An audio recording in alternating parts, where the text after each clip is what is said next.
Today, hundreds of volunteers across Portland are helping out low-income families with critical repairs to their homes. Thanks for joining us tonight. I'm John Adams. Our Sydney Dorner spoke with homeowners receiving some upgrades. Sydney, what can you tell us about this project? John, today 22 houses in Portland were transformed thanks to the nonprofit Rebuilding Together. The homeowners say these repairs will not only make them feel safer, but also be life-changing for their health. I needed everything. Joseph Kearney has lived in his Northeast Portland home for 16 years. My landlord died a couple of years, 2 years ago, and he put me in his will, and I was able to buy the house with an option that he gave me. Admitting the place needs some work. And a porch that was over 100 years old that needed to be rebuilt, and insulation underneath the house, and eventually we'll get a new roof on it. The volunteers helping Kearney are from Rebuilding Together, a nonprofit providing safe and healthy housing for low-income homeowners that need immediate repairs to their homes. Now my gas bill is going to go down because I'm insulated now, and it should help me out because my grocery bill is through the ceiling. Throughout April, Rebuilding Together and the contractors they partner with are focusing on veterans, older adults, and people living with disabilities. They say fixed-income families are often forced to prioritize food and health care over attending to the crumbling foundation of an older home. Judy Erickson says she has 20 years of clutter in her Southwest Portland house from 3 generations of hoarders. I took everybody's stuff that they were getting rid of and kept it for myself. And now I can unload, and that's good. Stair improvements, painting, gutter repairs, and waste removal are all a part of what Rebuilding Together provides, hoping people with less resources can have a home that keeps them protected and healthy. The more you get rid of this stuff, the better off you all, the safer you all. It's better for everybody. Rebuilding Together says they are always taking in volunteers. If you are interested or need repairs to your home, head over to rebuildingtogether.org. John, back to you. Thank you, Sydney. Great work they're doing there. Despite the rain, one local woman is holding a fundraiser for a local school. Susan Schlesinger raises money by selling plants she grows. Previously, she held one for families in Ukraine. Throughout this weekend, the fundraiser is for Markham Elementary School, which was damaged in the January ice storm. She says no matter how much she raises, she hopes this lifts the spirits of families and students. Seem like every time they get a bit of news about their school, it's just bad news. It's not going to open, it's been damaged, it's been condemned with hazardous materials, and I just hope it brings them a bit of joy. The sale will run again tomorrow from 9 to 3. It's at a home off of Southwest 44th Avenue and 47th Drive across from Hamilton Park. There are also kids potting events and a bake sale. This comes as some families in the Portland Public School District say they're fed up by the constant delays 3 months after the winter storm. Students from Robert Gray Middle School have been learning in the common areas of Jackson Middle School. Portland public officials say it's not yet known if Robert Gray kids will take their end of the year standardized tests. That's having some parents consider taking their children out of the district, saying school this year hasn't been what it should be. We pay a lot in taxes as Portland residents. We expect the education our kids deserve, and they weren't getting it. How could there not be huge learning loss after this year? PPS was not available for comment on Friday. In a letter to families, they say they're working hard to get students back in their own buildings. Well, turning now to weather, some scattered showers across the Portland area today. All in all, not too bad. Cool temperatures out there.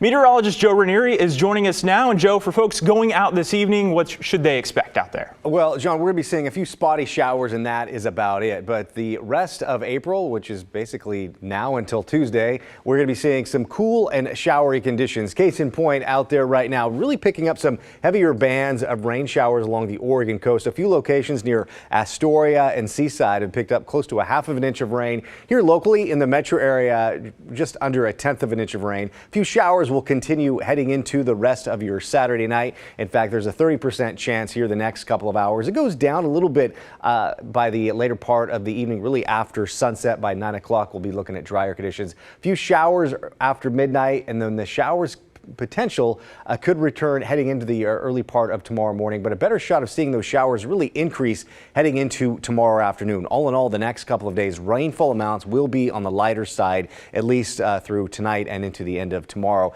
A bigger system moves on shore heading into Tuesday, but the bigger story is going to be throughout the Oregon Cascades. Winter weather advisory, John, takes effect late tomorrow, stays in effect until Monday. Some models are showing close to a foot of snow. That's right, close up to a foot of snow outside Timberline Lodge by lunchtime on Monday. I'll talk more about that in just a few minutes. All right, Joe, thank you. We'll see you later in the show. New tonight, federal law enforcement arrested the suspect in a deadly shooting that took place back in February. Portland Police Bureau says U.S. Marshals found and arrested 53-year-old Harold Delaney on Friday. Law enforcement had been searching for Delaney since February the 5th after officers found the body of 56-year-old Charles Hassel at a bar in North Portland. He had died of a gunshot wound. Delaney is currently in the hospital but will be booked after his release.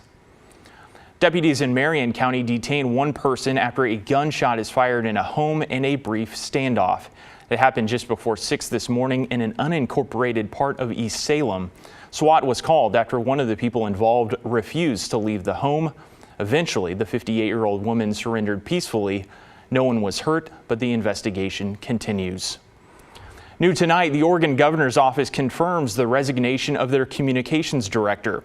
They tell us An Do submitted her resignation letter with Governor Tina Kotek and the Chief of Staff on Wednesday. Do said it was a joy to lead the communications team. Her last day will be May the 8th. At this point, it's unclear why Do is leaving. This comes after 3 of Kotek's top 4 executive team members, including her Chief of Staff, left the office in March. Those departures coincided with the governor's office asking the Oregon Government Ethics Commission about what type of role First Lady Amy Kotek Wilson could hold in the administration. The Department of Administrative Services began working with Kotek Wilson in late March to explore the establishment of the Office of the First Spouse. The governor's office released over 6,000 emails and the official calendar of the First Lady on Friday after KGW filed a records request. Our investigative team is going through the emails to determine what level of involvement the First Lady has had in the Kotek administration thus far. A reminder, as we approach election season, next Thursday, KGW and the Oregonian will host a live debate between the 2 candidates for the Multnomah County District Attorney. We're giving you a chance to ask questions directly to the candidates, Mike Schmidt and Nathan Vasquez.